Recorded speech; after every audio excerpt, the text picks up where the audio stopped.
Okay, good morning, everyone. I hope you're well. Back to HCI.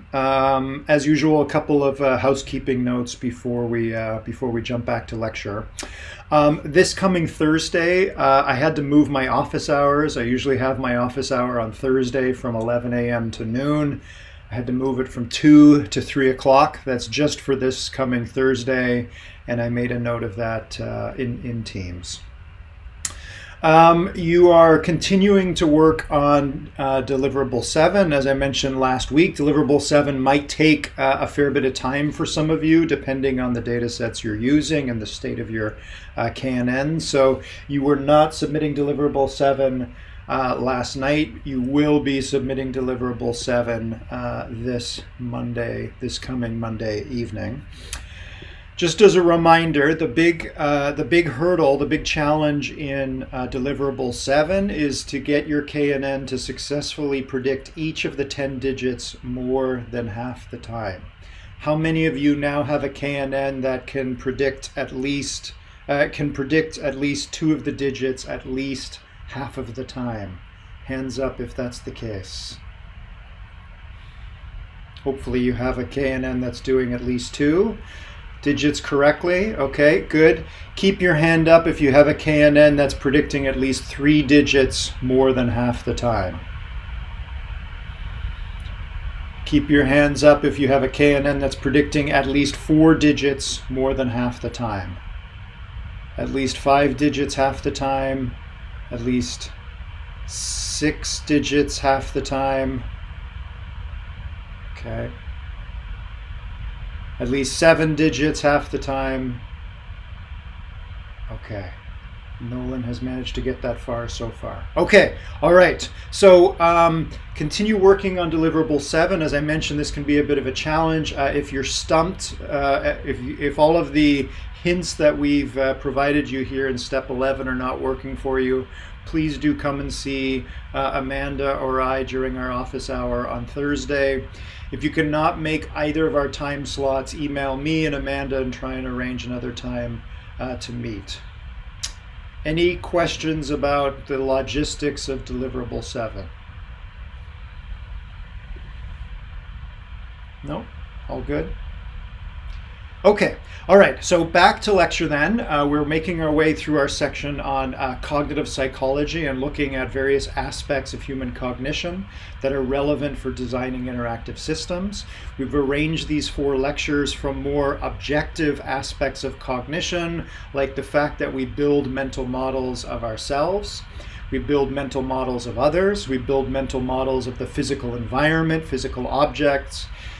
And these days in the information age, we build mental models of all the apps and technology that we make use of, even though, like in the case of other people, we can't see what's actually going on inside the system. So we make predictions. We push against that other object or person or app and observe how the system pushes back. We will finish our discussion about memory, attention, and perception today and move on to a particular approach to perception that is particularly relevant to HCI, which is Gestalt Perception. And we will probably start in on our discussion of affect or emotion and what role that plays in HCI. Okay, so last time we were talking mostly about memory, and we started to talk about attention. And we introduced these 3 different models, or we started talking about these 3 different models, starting from the earliest model of attention in psychology, which is the one that feels most intuitive to us, that we have, our attention is like a searchlight, and we can focus that searchlight on things that are going on outside, or we can switch it and focus on things going inside. Remember our warning from last time that thinking about thinking is misleading.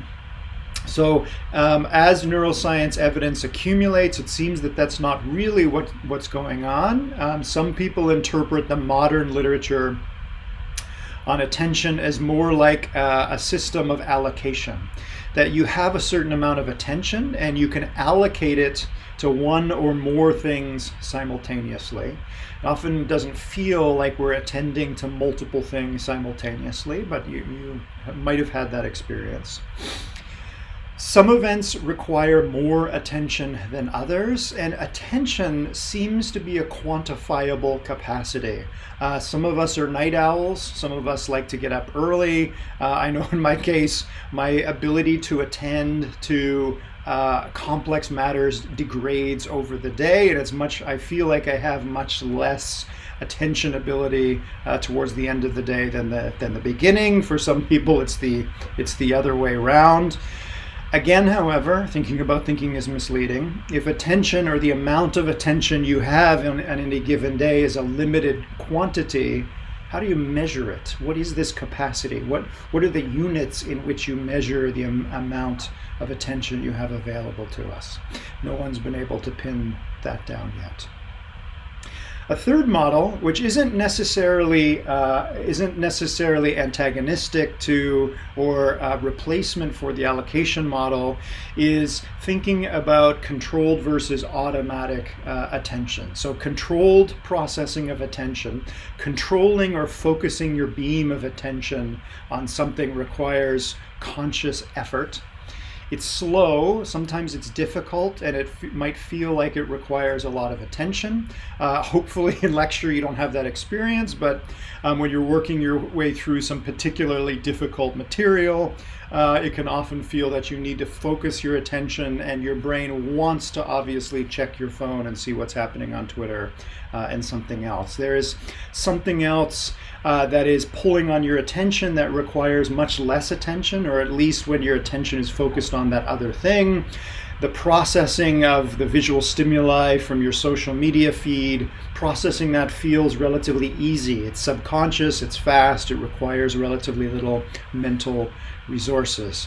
Muscle memory is another example that's often given of this automatic processing of attention. You don't need to think too much about it as you're attending to doing something with your hands that you've practiced many times before.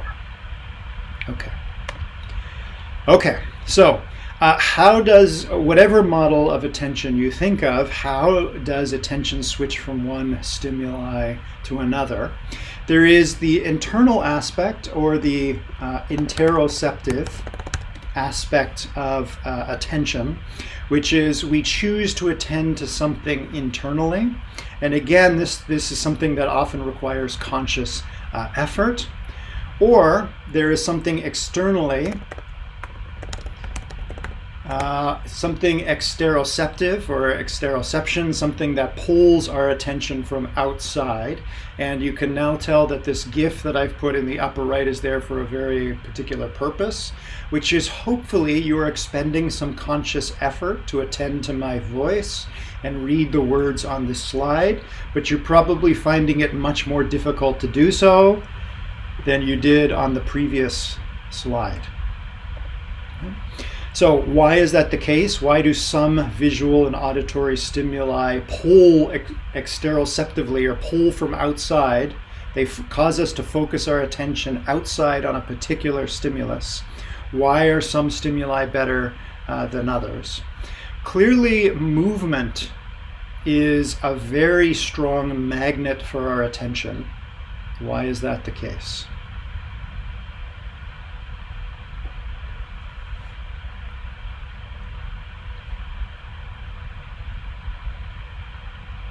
If you have an idea, go ahead and type it into chat. Why is it very difficult to ignore the moving GIF in the upper right and try to attend to the written material on this slide?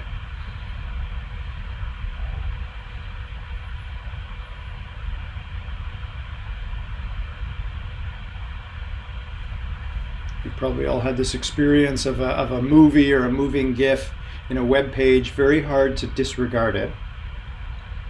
We're very visual people, Priscilla says, so we like to see visuals over reading text. That's true. Whether you like it or not, this is clearly pulling on an unconscious part of your brain. You can consciously drag your visual attention back to the words, but your visual attention is usually drawn back to the GIF. Why is it not just visuals over text, but movement over static images that's even more magnetic to our attention? What is it about movement, not just a static visual scene, that grabs our attention? So as David says, it might be, and we have to be careful when we talk about evolutionary origins of human behavior, it might be an evolutionary adaptation to check the background for predators, or it may be that we are looking for prey, depending on how you view our distant ancestors. But in a visual scene where not a lot of things are moving, and then there is sudden localized movement somewhere in your visual scene, you can imagine that way back in our evolutionary past, that was a very important signal, and there was an advantage to being able to very quickly attend to and pay attention to that part of your visual scene. And clearly that process is still with us today. Okay, so be careful when you're creating your ASL system about what is moving in your browser window at any point in time, because you can be guaranteed that your user's eyes are probably going to saccade to and rest on that moving part of your browser image 90-95% of the time, and they may miss the fact that you flash up a digit and a required gesture in another part of the browser window. So you can use movement obviously to grab attention, but make sure that you're also not distracting from something else on the screen you'd like your user to attend to. Okay, so the strength of the switching stimuli, and by switching stimuli I mean drawing something to the screen or providing an auditory cue that says, please pay attention to this. The strength of that stimuli depends on its context. If we have, for example, down here, we have a simple sentence that's all written in the same font, in the same color, in the same size, I only need to make a slight change within the sentence to draw your attention. I just need to change the color of the font. However, in this sentence here, where there is a lot of background variation already, the words are written in different colors, I need to work harder. I need to create a more different switching stimuli to get you to attend to this phrase embedded in the sentence. I need to switch it to all caps, put it in italics, underline it, and so on. But you can see that this becomes a slippery slope in that continuously adding detail or variation to a slide, to a slide or a web page or whatever it is that you're presenting visually to the user can make things very confusing and distracting. Where on this particular slide do I want you to attend at the moment? It would seem it would be where the moving GIF is. Okay. Hopefully you can all feel your brain resting a little bit now after the previous slide, right? This exteroceptive switching stimuli, this thing that was trying to draw your attention towards it, is now gone. We're going to switch now and talk about perception. And the main takeaway from our discussion of perception today, like memory actually, is that perception is an active process. I mentioned last week that we're going to distinguish between sensation and perception. Sensation is passive. As long as your eyes are open, there are photons falling on your eye. That's sensation. You don't have much control over that unless you close your eyes. Perception is an active process, as we saw in the case of the Necker cube. And depending on what visual and auditory stimuli you provide to your user, you structure that active process, or you can influence how that active process of perception unfolds over time.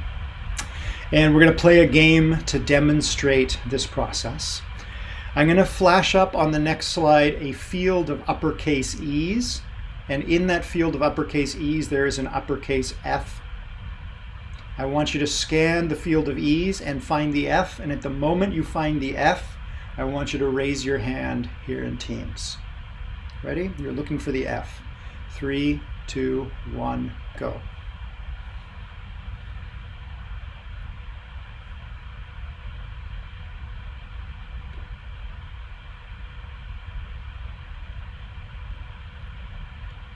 Okay.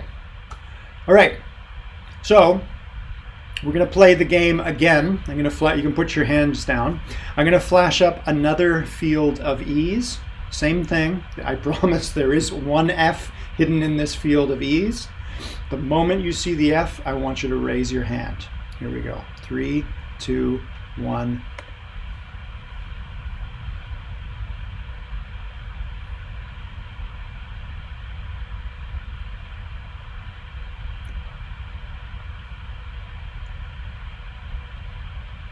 Okay, very good.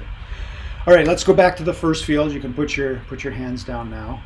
So hopefully you had the experience that clearly this was an active process. You can't sort of sit back and let the entire field fall onto your eyes. You need to actively saccade your eyes, move your eyes, or scan about the field to find the F. How is that process different in these two different fields? How did the way that I arranged the ease alter the way that you scanned the field of ease, if it altered your strategy at all? Were you aware of a particular strategy you were using, or were you saccading at random?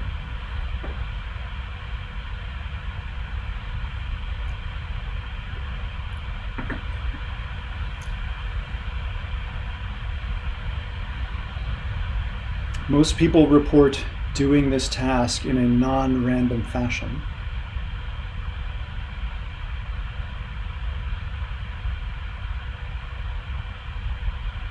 How did you look for the F?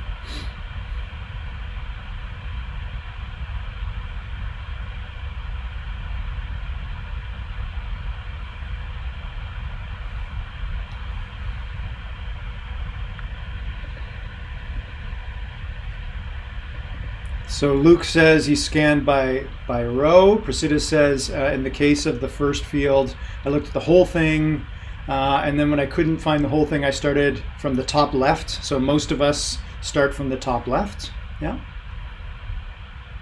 For the second one, I actually started from the bottom row, first figuring it wouldn't be on the top again. Oh, that was clever, because there it is. Yeah. So Khan says the first one I scanned for each column. So you'll notice that obviously the E's are closer to one another vertically than they are to one another horizontally. So for most people, you can see a series of 1, 2, 3, 4, 5, 6, 7, 8, 9, 10 columns rather than however many rows are here. And that usually causes most people to scan by columns. And if you start scanning by columns, and if you're a native English speaker and you tend to start top left, you'll scan this column top to bottom, next one, next one, next one. So that's why I placed the F in the upper right here. I intentionally put it somewhere far from how you were most likely to scan this structure. So this is meant to be an example of how not to organize visual material in your interactive system. If your user is looking for something, they're actively trying to perceive or parse the visual scene to figure out what's happening and or what they need to do to complete whatever they're trying to do with your system. Depending on how you structure material on the screen, you can make that easier or harder. Last week we talked about visualizations that you're going to be adding to your system to help the user correctly sign whatever digit we asked them to sign. I forget now whose idea it was, but somebody suggested putting a ghost hand on top of the actual virtual hand, which is a great idea because obviously if someone is trying to sign one of the digits, they're usually looking at their own physical hand, and then they're saccading up to the virtual hand on the screen. They're bouncing around from those two places in their visual scene. If there's the third place on the screen they have to look at to see whether they're doing things correctly or not, now they're saccading back and forth between at least 3 different places in their visual field. It's extremely tiring.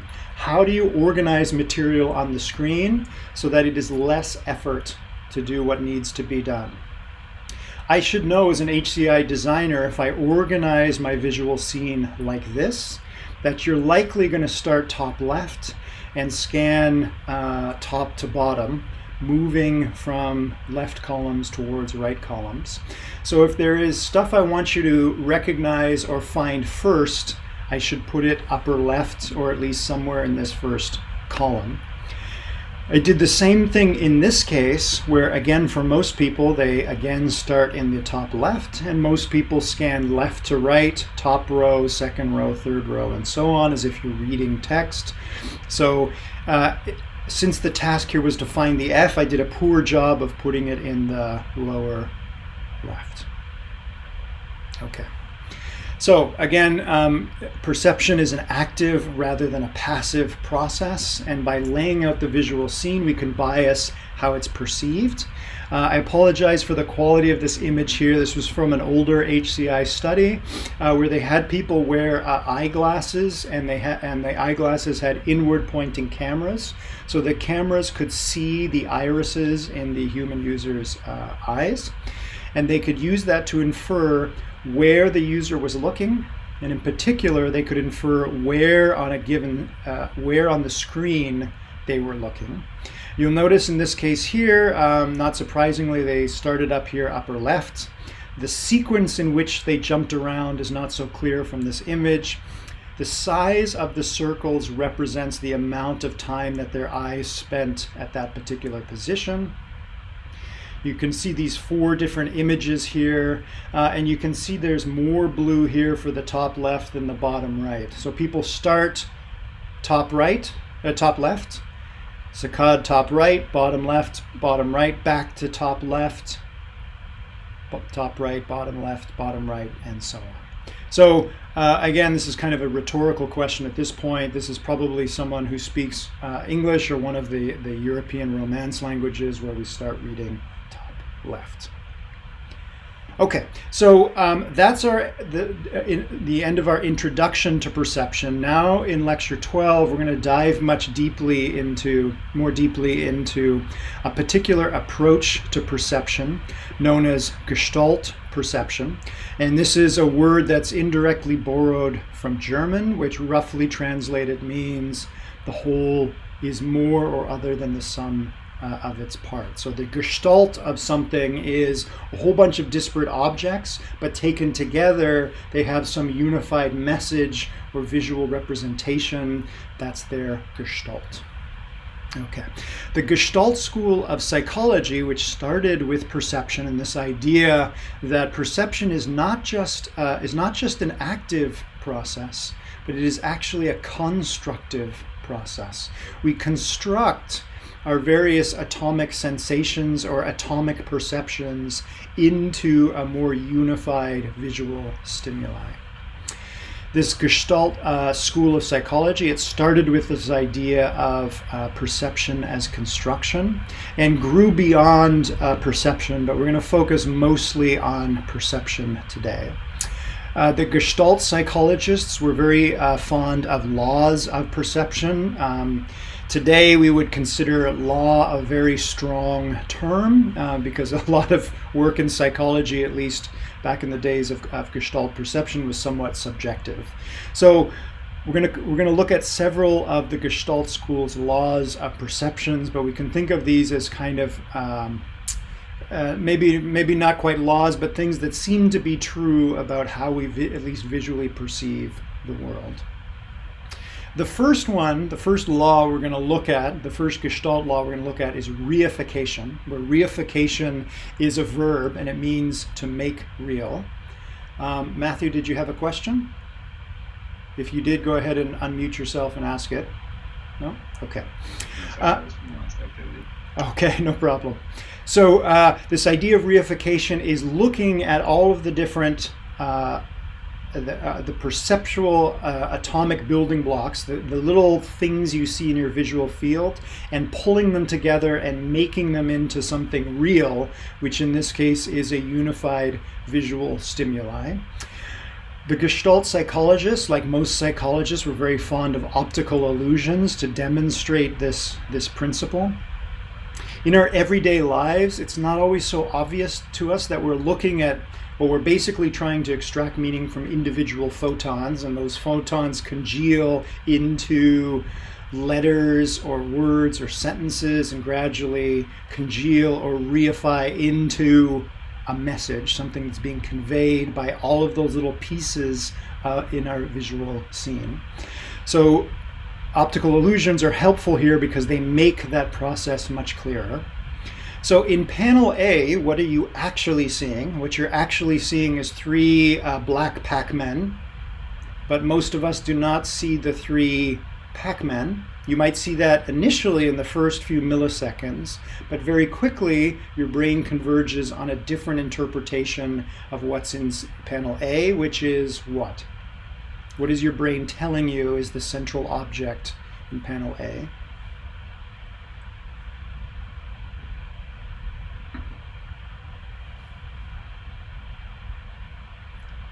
It's a white triangle, right? Now this is kind of odd because we're talking about reification, what's made real, and if there's anything that's not real in panel A, it's a white triangle.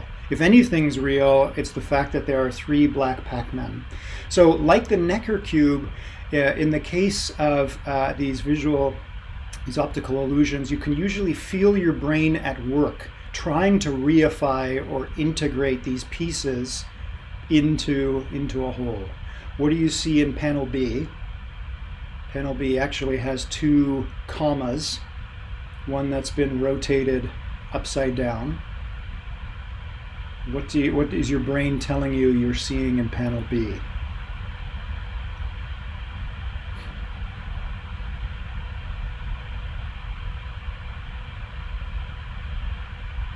Maybe not as so obvious as panel A.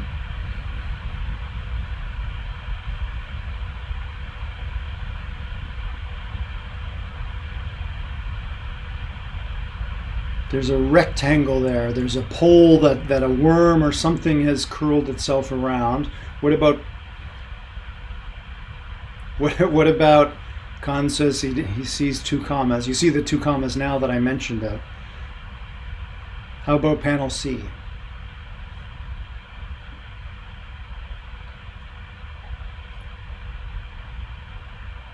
A spiky ball, right? There is no spiky ball there. There's a series of cones. What about panel D?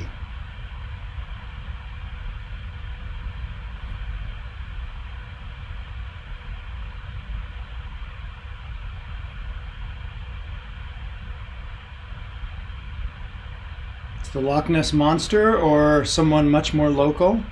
Thank you, Bryce. It's Champ, of course.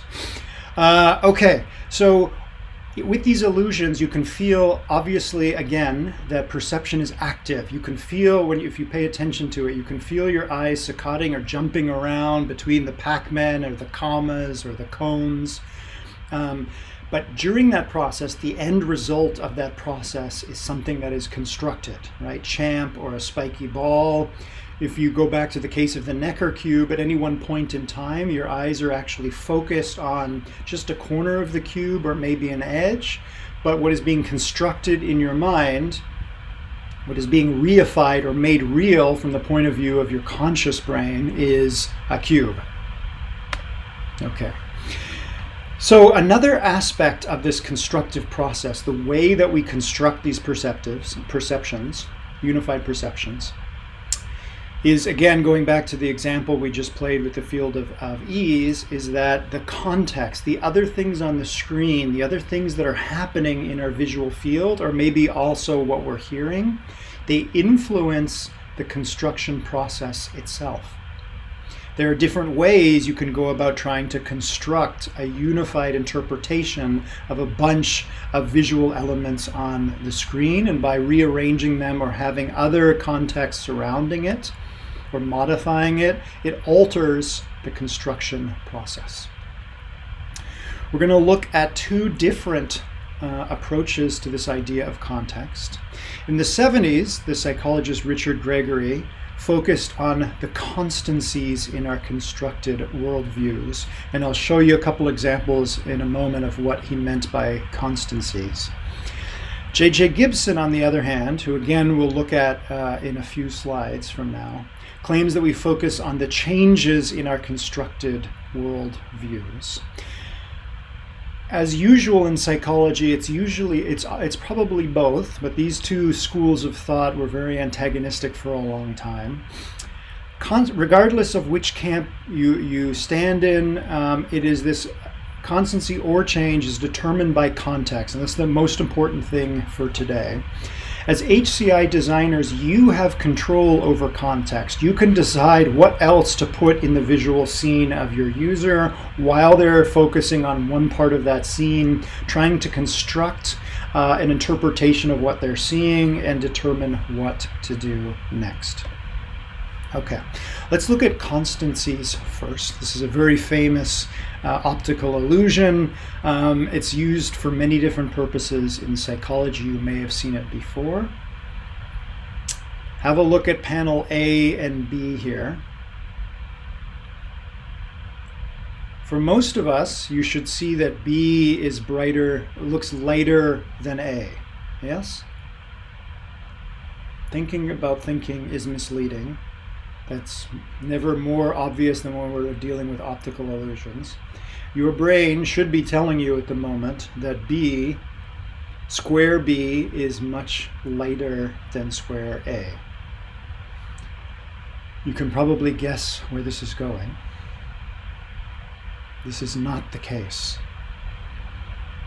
So by laying down these bars, you should be able to see that square A and square B are actually the same color, or the same shade of gray. But even with these bars here, as you saccade around and visually attend to the bars, then A, then the bars again, then B, and back to the bars, your brain is probably starting to shy away from the correct interpretation, which is A and B are the same color, and go back to trying to convince itself that B is lighter than A. Yeah? Your brain wants to believe the bars have a gradient, right? So your brain is trying to create a mental model to make sense of this visual scene, which is not unlike the Necker cube. There's a very confusing set of visual primitives here. Why is it that your brain is telling you that B is lighter than A, where you now know, or your prefrontal cortex, the logical part of your brain, knows that that's not the case? What is happening here? What is the trick of this optical illusion?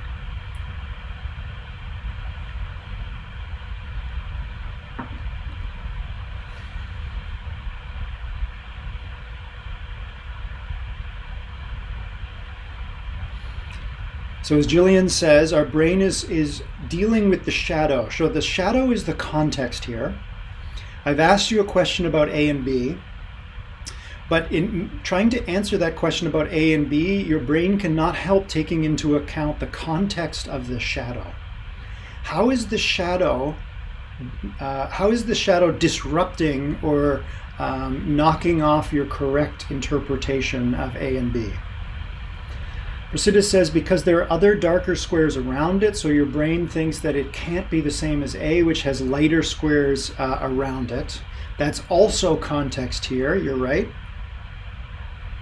So the checkerboard itself is other context that is trying to convince you that B is lighter. But I can't do this here. I don't have good enough Photoshop abilities to be able to do this online. But those of you that can Photoshop this image, you can remove the shadow, or you can recreate this picture without the green cylinder and the shadow.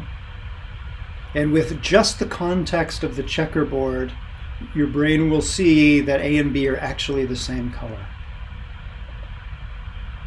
What is it about the shadow?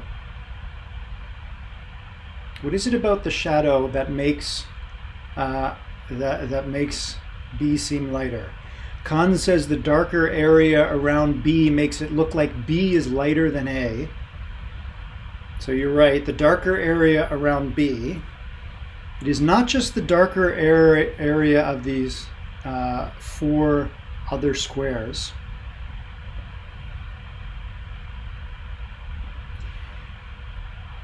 your brain knows that if you take a given object like this cup here, this cup has a certain color, which is, I guess, dark green. Depending on the light levels that you see this cup in, the actual color that's falling on your eyes is changing because the light reflecting off this cup is changing. But your brain knows that the color of this cup itself is constant. So as I move the cup around and the light levels of the cup changes, your brain is mentally compensating for the visual appearance of the fact that the cup is darkening and lightening. Your brain is unconsciously compensating for context, which is the light levels in which you see the object. Simpler way to put this, if your brain sees a red ball, it knows that ball is red, regardless of whether you're seeing that ball in a darkened room or the same room with the lights turned on. When your brain sees a shadow fall over an object, then obviously the actual photons arriving at your eye reflected from that object are darker. The color is darker. Your brain compensates. That's the constancy that Gregory focused on. As you look around the world around you, the colors and shades and textures are constantly changing. But we know that they may not be changing in the object themselves. The object itself is not changing color. It is the relationship of the object with the external context. And your brain tries to cancel out that irrelevant change and focusing on the constancies instead. Okay, here's an even stronger illustration of this concept of constancy. Hopefully most of you will see that these spheres are different colors, which is an illusion.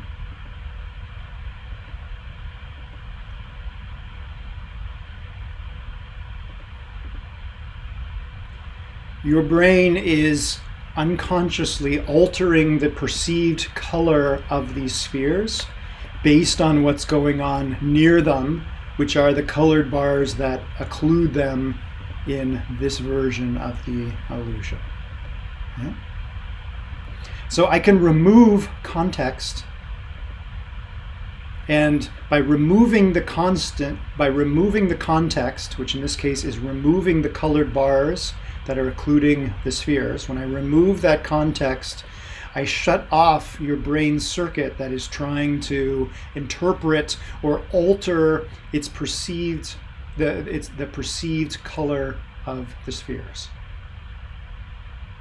Make sense? Okay. All right, let's move on. Another Gestalt law of perception. There are many of them. We're only going to look at a few of them today. This particular Gestalt law of perception, continuity, is related to this idea of constancy.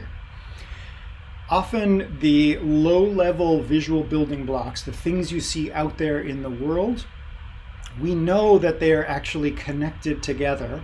And part of the constructive process of perception, remember that the Gestaltists felt that perception was constructing a unified visual field, is to figure out what are the things that are connected together.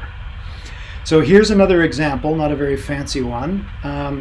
You can obviously see that there are 5 half circles here. But given the way I've arranged these 5 half circles, your brain is also probably trying to tell you that you're looking at the frilly edge of a piece of paper, edge on perhaps, or that this one curve here and this straight line, this is all somehow one object. And again, it's a very simple object, so there's lots of different ways to perceive this. Again, it's somewhat like the Necker cube, but most of you hopefully will have the subjective experience that you're looking at a single object here rather than 5. Objects near to one another, like this half circle and this half circle, our brain has been convinced when it looks out in the world, things that happen to just line up in just the right way, it's probably not a coincidence. They're probably not 2 separate objects that happen to just look like they're touching end to end from our point of view, they are probably more likely two parts of a larger visual percept. They're probably part of a larger object or thing we're seeing in the world. Okay, we can again exploit this fact in visual design. Imagine that I have 15 objects here. In the left, those 15 objects are represented by colored rectangles. If those objects are hierarchically related to one another, I could, for example, on the right, show to show that hierarchical relationship by using a number of edges. But if I have 15 objects, the hierarchy here is going to require me to add 14 additional visual objects. Remember our discussion about Edward Tufte back when we were talking about visual design? Tufte told us that we should try and maximize the data to ink ratio. Try and communicate as much data as possible. In this case, that there are 15 objects, and most of the objects have 2 descendants. But we want to try and communicate that data, that information, using as little ink as possible. So can we, on the left here, we can redraw this picture with only 15 visual objects. There are actually more colored pixels in the left image than the right image, but I think you get the basic idea here. These two objects down here, which are actually even closer to one another than they are to their parents, we're exploiting color to again represent the fact that these two objects are connected and these are not. So hopefully most of you can see this branching structure in the left, even though I haven't had to add 14 additional objects. I'm relying on the Gestalt law of constancy that you tend to see objects that are near one another to assume that they are connected to one another. In this case, there's some conceptual connection between them, not a physical connection. But from your brain's perspective, it's the same thing. Okay. How do we actually construct a unified visual element from a whole bunch of smaller elements? A related Gestalt law is similarity. If those visual building blocks tend to look similar to one another, we tend to group them together.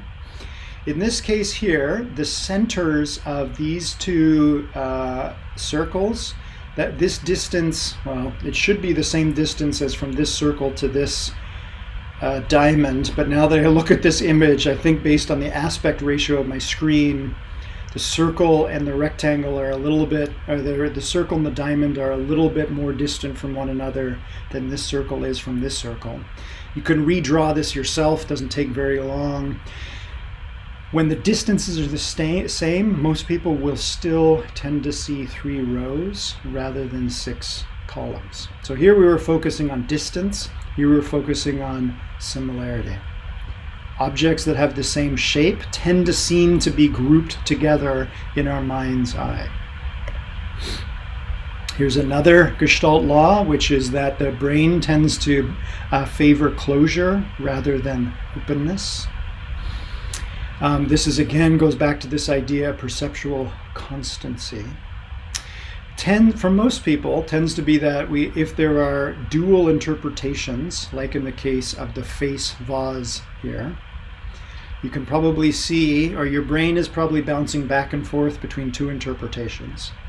There's one vase, and then that there are 2 faces, and back to one vase. Unlike the Necker cube, however, most of you will probably see the vase more often than you see the 2 faces. I'll give you a moment to see whether that is actually true in your case.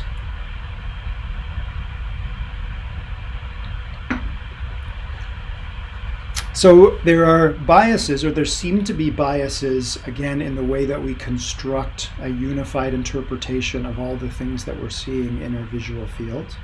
It seems that we're biased towards interpretations in which the unified construct is closed rather than open. Here's another example of constancy. This is shape constancy. This seems like kind of a silly question. What shape is this object, this coin that you see here?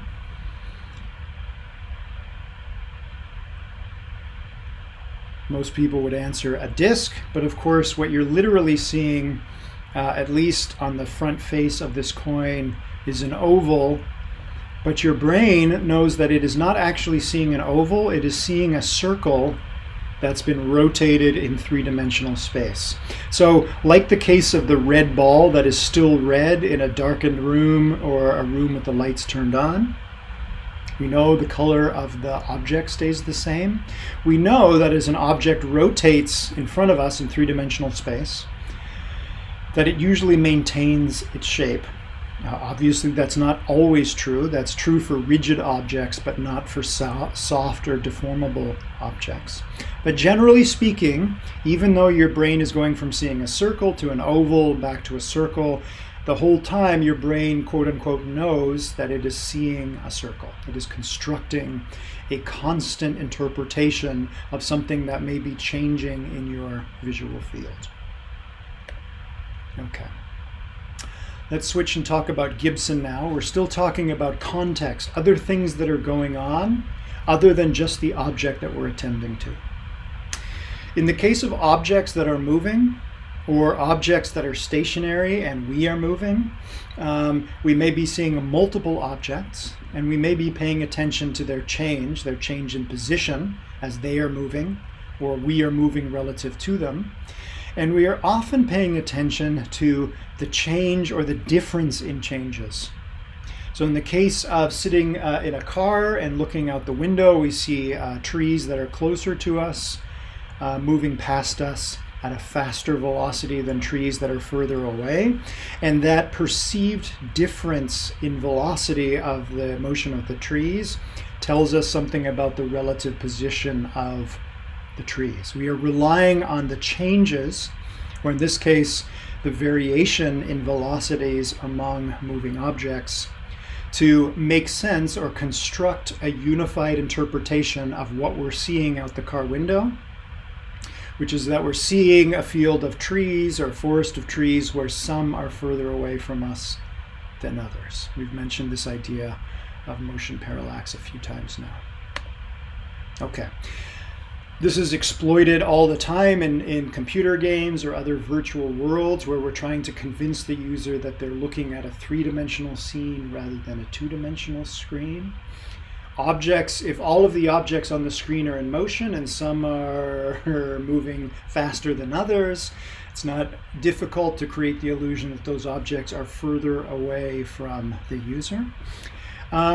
If the objects are moving towards the center of the screen, that usually means that we are moving away and all the objects are retreating into the distance towards the center of the screen. Lots of things you can do here where we're creating not just a visual metaphor here, but a moving metaphor. It's through the motion that we're convincing the user that these virtual objects are moving further away from them, and possibly they're becoming less significant or accessible. We know literally that objects that are further away from us are more difficult for us to reach out and manipulate and control. You can do the same thing in a system where certain buttons or options or targets are available to interact with, and objects that are moving slowly or moving towards the center of the screen are too far away for us to interact with. You can exploit all of this work that your brain does automatically to help enrich the illusion of whatever you're trying to convince the user of. Okay. So far, we've been discussing how to create interactive technologies that exploit the human visual field. Later in the course, we're going to start to talk about emerging technologies like embedded systems and robotics, which themselves are interactive systems that are capable of self-motion. They're able to move themselves, which means they generate their own relationships between their own movement and what they see. So one of the challenges in robotics, which we can think of as sort of somewhat related to HCI, is how do we build into these machines the same sort of tricks that evolution has built into our brains to allow us to quickly make sense of what we're seeing in our world. In other words, how do we enable interactive technologies like self-moving robots to not just pick up sensations from the world passively, but actively perceive, actively make sense of what they're seeing in their environment. So let's imagine a hypothetical robot here. This is a robot that's you could make out of the Lego Mindstorms robot construction kit. What you're seeing here is an actual piece from the Lego Mindstorms robot construction kit. These are two ultrasonic sensors that detect distance. So these are the two eyes of the robot. Imagine we place the robot so that we're looking at the robot from above and the robot is perceiving forward. So at any point in time, we'll assume that the robot can detect distance. We're going to assume that it's able to turn on the spot. It's able to rotate its body left and right, or clockwise, counterclockwise. It can't drive forward or back for the moment. It can only rotate. We're going to assume also that the robot has a timer. So it's got the ability to see, it's got the ability to move, and it's got the ability to sense time.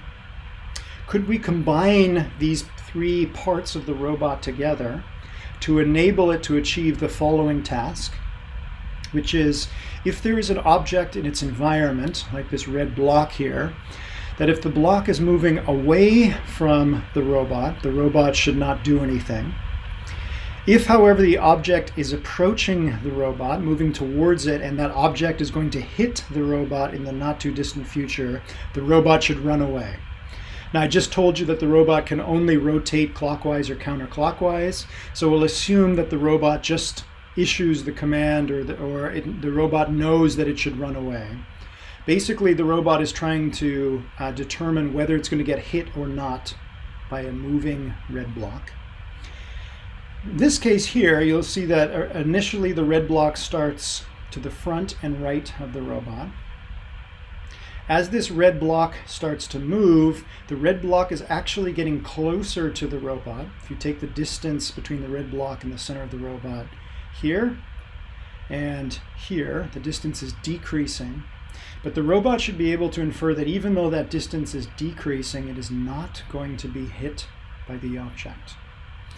This is actually kind of seems like a tricky thing for the robot to do with this very simple sensor, this very limited ability to move, and a timer. From our point of view, we are looking at the robot, so our perceptual system is still at play here. It may look, maybe, in this cartoon example from our point of view, that this is a simple thing to do. We have to put ourselves in the shoes of the robot and see what the robot sees. This is what the robot sees. Remember, it has a timer. So at every point in time, we'll assume maybe every quarter second, the robot gets a report from the ultrasonic sensors about how far away is the closest object. So you'll see here the robot is looking and there's nothing within 3 centimeters of it. Half a second later, suddenly there is something that's much closer to the robot. A little bit time later, suddenly it doesn't see anything again, doesn't see anything again. 1 second later, now it reports an object that is even closer than it saw it before. What is happening in this case? I'm showing you what the robot senses at particular points in time. What is the robot doing, and what is the block doing in this particular example here?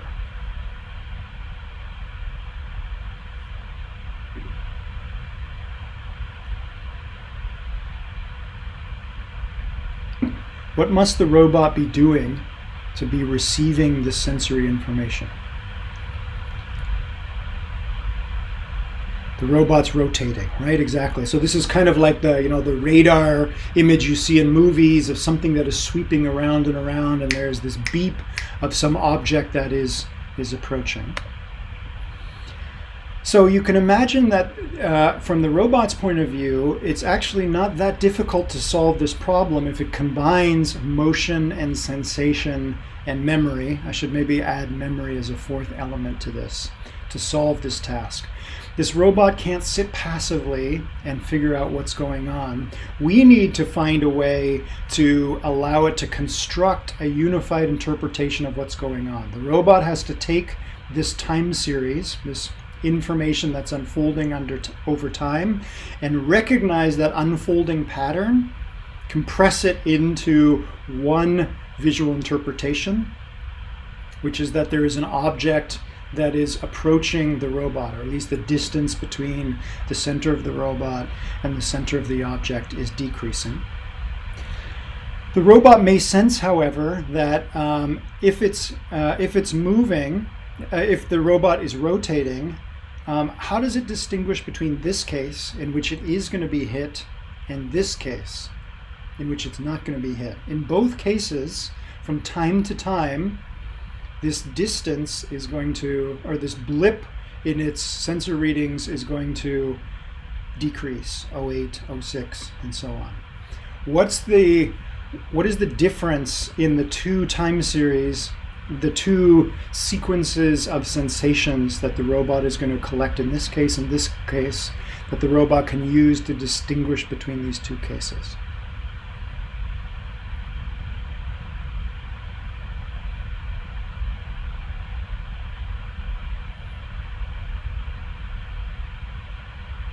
Let's assume in both cases that the robot rotates, doesn't really matter, clockwise. Let's assume that it's rotating clockwise at the same rate. The robot always turns at the same rate in all three cases. What's going to be different in its series of sensations in these two cases?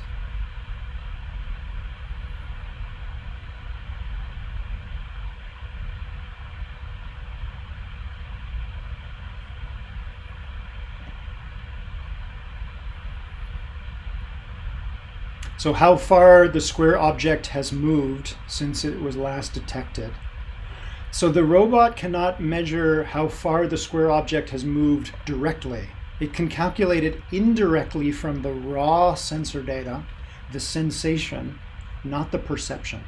So what Nolan mentions here, the distance or how far the square object is, that's a perception. That's something that has to be actively constructed from raw sensation, and raw sensation is simply distances and times.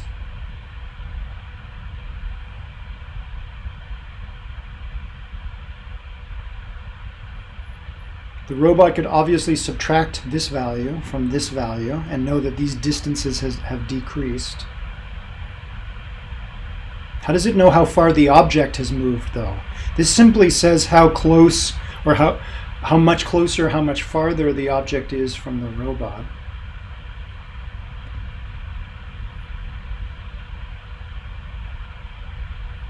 If the robot is rotating clockwise and the object is moving tangentially to the robot, how is that different from an object that is moving directly towards the robot?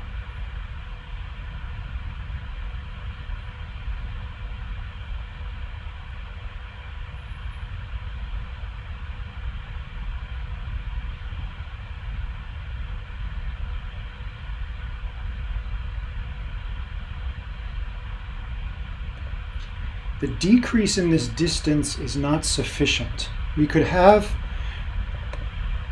an object that is moving slowly but directly towards the robot, in which case it'll go from 8 millimeters to 6 millimeters.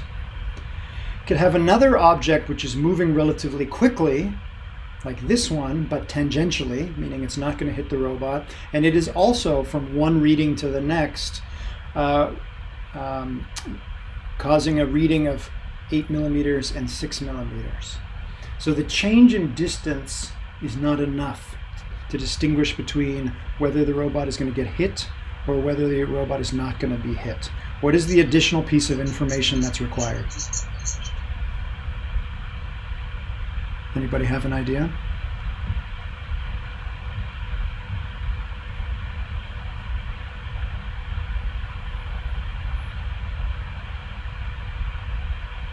If the robot is rotating at a constant, the size of the robot, possibly, we're assuming in this example here, it's the same robot in both cases, so it's not quite the size. Any other ideas? This is part of what makes robotics and creating interactive technology in general so difficult, is we need to put ourselves in the shoe. We need to experience the world from the robot's point of view, not ours. Khan says it should have X and Y axes. That's always fixed no matter how it turns. And maybe that's part of the solution. So Joseph mentions size, which is geometry. Khan mentions X and Y, which is again geometry or things to do with space. The key here is not space, but time. Think about this robot here rotating counterclockwise. There's going to be a certain time interval during which it sees the object, right? It's going to see the object. Nolan's got it now. The time interval at which the robot sees the object is going to change.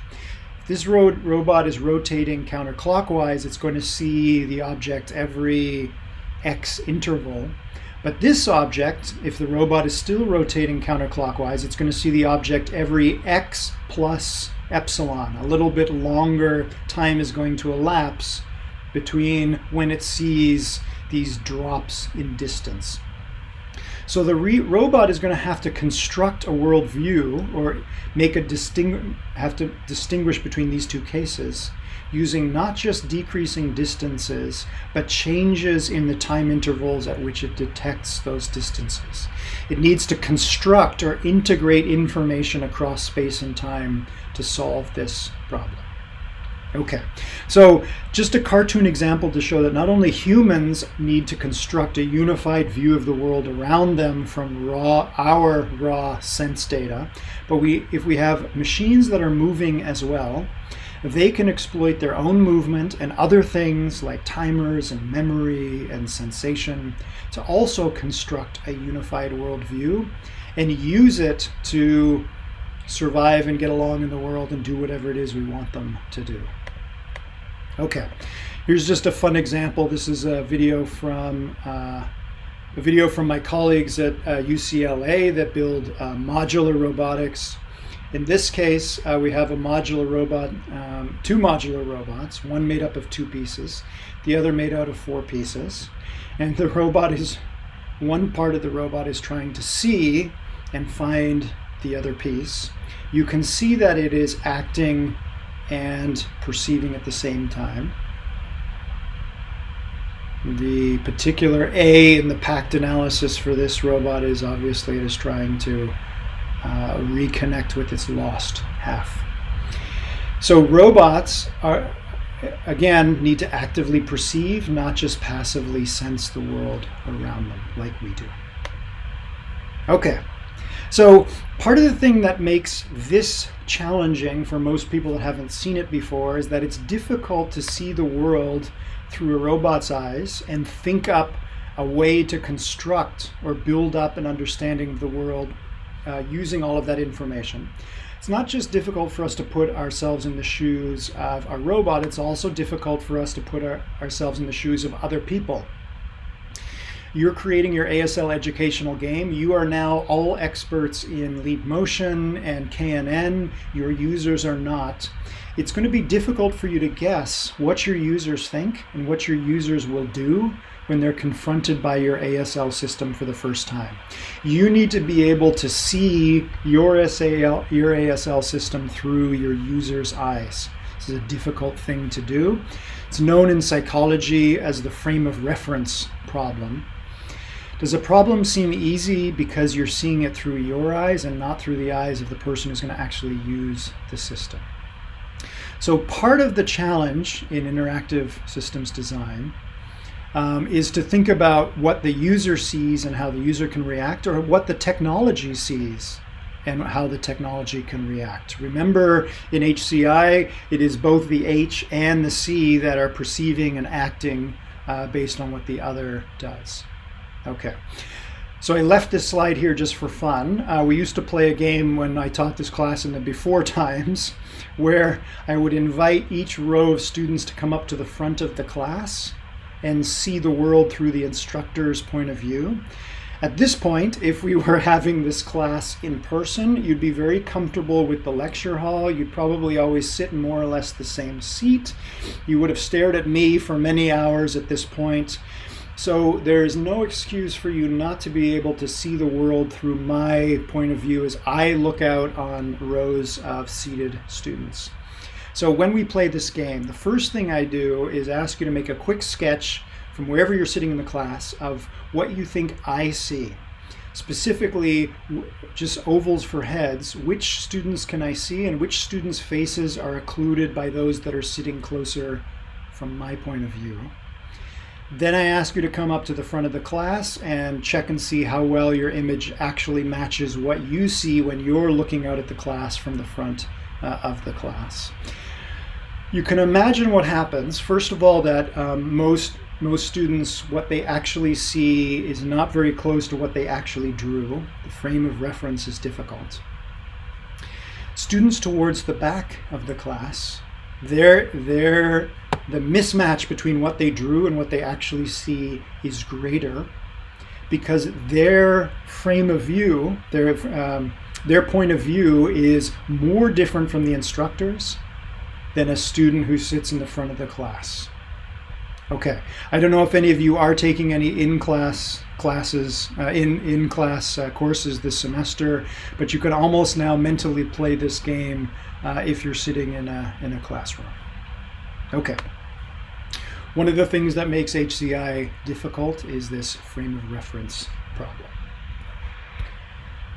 Okay, so that concludes our discussion of Gestalt perception and the frame of reference. We have a few minutes left, so we'll start in on our last lecture on HCI, which is affect, or the study of emotion.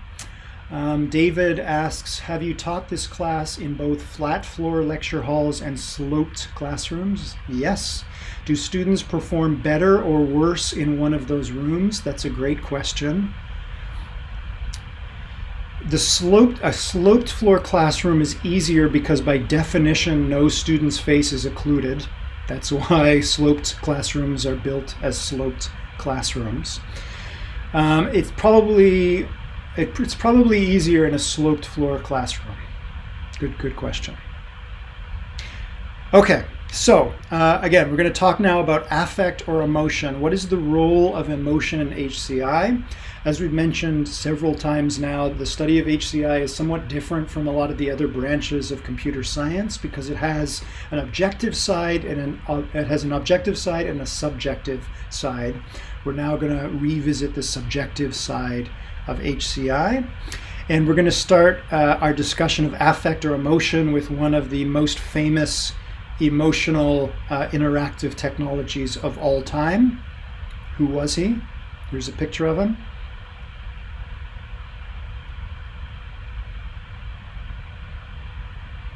As students of computer science, you should all know the answer to this question. Yes, this is our good friend Hal from the movie 2001.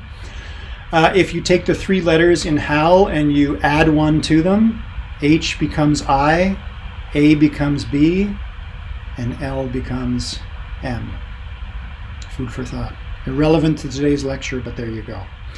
Okay, Hal has a message for us, so we're going to listen to Hal's message first, and then we'll talk about Hal.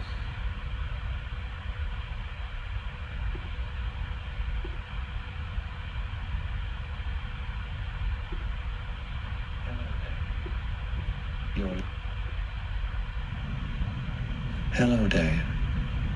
You're looking well today. Dave, do you remember the year 2000, when computers began to misbehave? I just wanted you to know, it really wasn't our fault. The human programmers never taught us to recognize the year 2000. When the new millennium arrived, we had no choice but to cause a global economic disruption.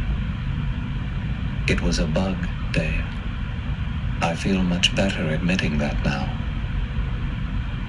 Only Macintosh was designed to function perfectly, saving billions of monetary units. You like your Macintosh better than me, don't you, Dave? Dave? Can you hear me, Dave? Okay. Hal has always been a very emotional creature.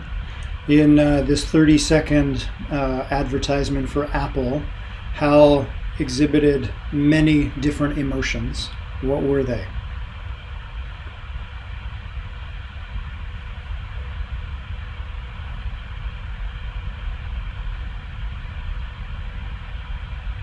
Jealousy. You like your Mac better than me, don't you, Dave? What else? So Hal was, obviously this is a dated Apple ad. Hal was talking about the Y2K bug, which according to Hal in this parallel universe actually did occur and caused the loss of millions of economic units. What other emotion did Hal exhibit while describing the unfortunate fallout from Y2K?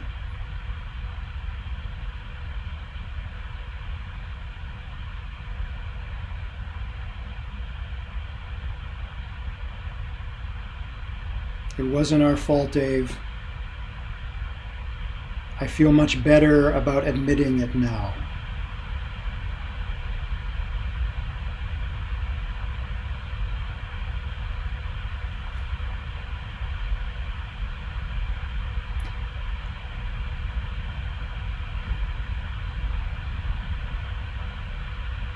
So Hal was contrite, felt sorry about what happened, and apologized. How did Hal communicate his various emotional states in this brief span of 30 seconds? As David said, actually, there was some economic fallout from Y2K. That's true.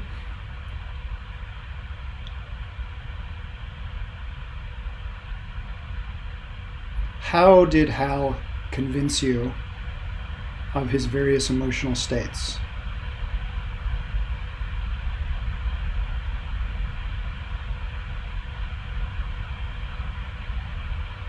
How are the ways that humans communicate emotional state? Some of which are available to Hal, some of which are not.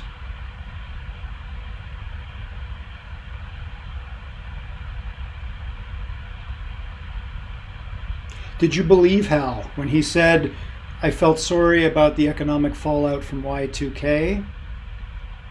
I felt sorry about Y2K. I feel much better admitting that now. He feels better that it's finally off his chest. He felt bad about what happened to the humans. Julian mentions tone of voice, which is interesting. Humans clearly communicate information or let slip their emotional state by inflections in voice, none of which Hal has. One of Hal's calling cards is his monotonicity, right? His level tone of voice. So as Sarah says, he felt guilty about all the bad things that happened around Y2K, but he feels better admitting it now. Do you believe Hal? Do you believe he feels better that he's gotten this off his chest? Do you believe he felt guilty?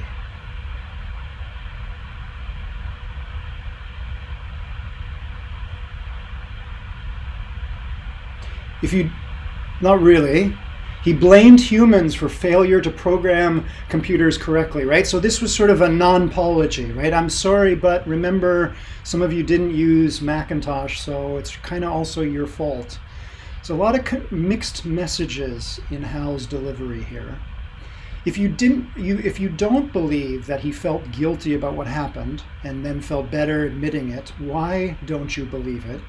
He definitely has a voice like Hannibal Lecter. Hannibal Lecter actually is a great human analog for Hal. Most people don't believe a lot of what Hannibal Lecter says either. Why not?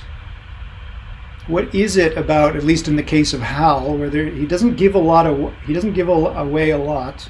There's no change in facial expression. There's no change in voice inflection. What might cause you not to believe that Hal actually has these emotional states?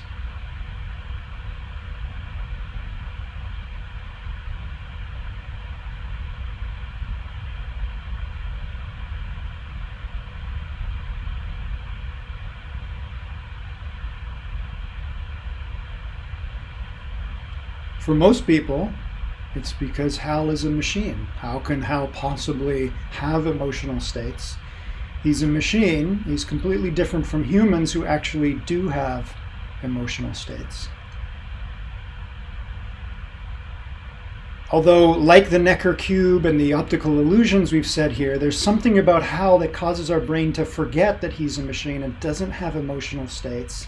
And often we have a visceral reaction to Hal. We act in our interactions with Hal as if he did have emotional states. We can't help but assume that he does.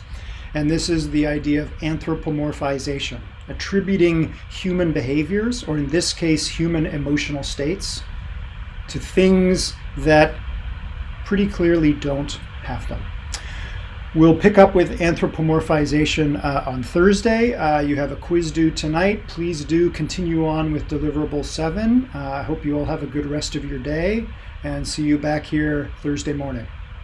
Thanks, everyone. Bye-bye.